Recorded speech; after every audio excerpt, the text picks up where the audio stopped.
those are some more of the uses of Uncle Tom. Now, at the end of Uncle Tom's Cabin in chapter 34, called The Results, after Uncle Tom has been killed, tortured and killed, at the end of the book, the author Harriet Beecher Stowe gathers all of the black characters who have featured in the book, and they're all related in one way or another, and she collects them here in America, and at the end of the book, she tells us what happened to them. And this is the seed of Garveyism. The man who is the leader of the group of blacks, his name is George Harris. He's the militant, as opposed to Uncle Tom, the docile, patient African-American of the book. George Harris is the militant, aggressive, zealous person. She says, George remained 4 years at a French university and applied himself with an unremitted zeal. Obtained a very thorough education. We're coming to the end now. Political troubles in France at last led the family again to seek asylum in this country, meaning they come back from France to America. George's feelings and views as an educated man may be best expressed in a letter to one of his friends.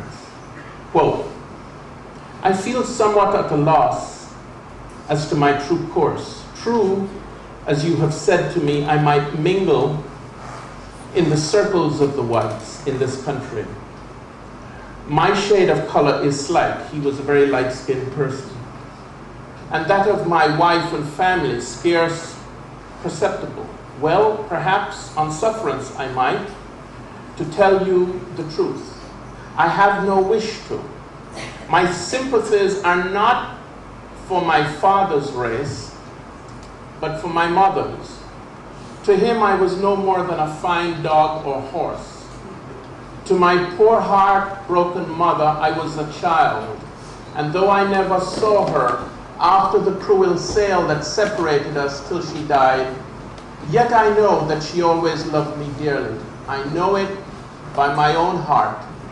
When I think of all she suffered, of my own early sufferings, of the distresses and struggles of my heroic wife, of my sister sold in the New Orleans slave market, though I hope to have no unchristian sentiments, yet may I be excused for saying I have no wish to pass for an American or to identify myself with them.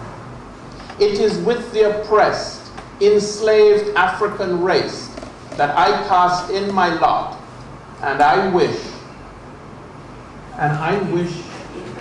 if I wish anything, I would wish myself 2 shades darker rather than one lighter. The desire and yearning of my soul is for an African nationality. I want a people that shall have a tangible, separate existence of its own. And where am I to look for it? Not in Haiti, for Haiti had nothing to start with. A stream cannot rise above its fountain. The race that formed the character of the Haitians was a worn-out, effeminate one, and of course, the subject race will be centuries in rising to anything. Where then shall I look? On the shores of Africa, I see a republic formed of picked men who by energy and self-education forcing have in many cases individually raised themselves above a condition of slavery. This letter goes on to describe absolutely a blueprint for what Garvey would attempt. The question then that we can conclude with That's the letter. It's a very long letter. And here is how Harriet Beecher Stowe concludes. George, meaning Harris, George Harris with his wife, children, sister, and mother embarked for Africa some few weeks after. If we are not mistaken, the world will yet hear from him there. So let me conclude, friends. What have we been able to do here today? Number one, the foundation of Garvey and Garveyism is in the pedagogy, not the politics. It is in the books that he read and the training of the mind. Second, American literature, specifically the book Harriet Beecher Stowe's Uncle Tom's Cabin, bears a heavy responsibility for Marcus Garvey.